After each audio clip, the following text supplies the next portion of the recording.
கரூர் தொகுதி அதிமுக வேட்பாளர் எம்.ஆர். விஜயபாஸ்கர் தொகுதிக்கு உட்பட்ட பல்வேறு பகுதிகளில் தீவிர தேர்தல் பிரச்சாரத்தில் ஈடுபட்டார்.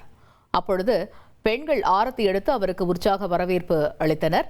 பிரச்சாரத்தில் பேசிய முன்னாள் அமைச்சர் எம்.ஆர். விஜயபாஸ்கர், வீடு இல்லாதவர்களுக்கு கான்கிரீட் வீடு கட்டித்தரப்படும் என்றும், நிலம் இல்லாதவர்களுக்கு 3 சென்ட் நிலம் வழங்கப்படும் என்றும் தெரிவித்தார். மேலும் அம்மா மற்றும் எடப்பாடி அரசு பல நலத்திட்டங்களை நிறைவேற்றியுள்ளதாகவும், மீண்டும் அதேபோல திட்டங்கள் வழங்கப்படும் என்றும் கூறினார். தாலிக்கு தங்கம் கொடுத்தோம், திருமண உதவித்தொகை கொடுத்தோம், படிக்கிற பிள்ளைகளுக்கு 52 லட்சம் பிள்ளைகளுக்கு மடிக்கணினி கொடுத்து படிக்க வைத்து அழகு பார்த்த தாய் புரட்சி தலைவி அம்மாவன் எடப்பாடியார்.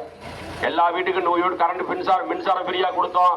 கிராமத்துல ஆடு கொடுத்தோம், மாடு கொடுத்தோம், பசுமை வீடு கொடுத்தோம், ஆட்டுக்கொட்டாய் மாட்டுக்கொட்டாய் கொடுத்தோம். கர்ப்பிணி பெண்களுக்கு வளைகாப்பு பண்ணணும், 18,000 பணம் கொடுத்தோம், பரிசு பெட்டகம் கொடுத்தோம்.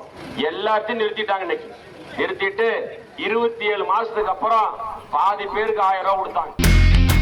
இனி செல்லும் இடமெல்லாம் செய்தி. தந்தை டிவியின் வாட்ஸ்அப் சேனலை ஃபாலோ பண்ணினா செல்ல இருக்கும் இடமெல்லாம் செய்தி. இதோ QR கோட், இப்பவே ஸ்கேன் பண்ணுங்க, ஃபாலோ பண்ணுங்க.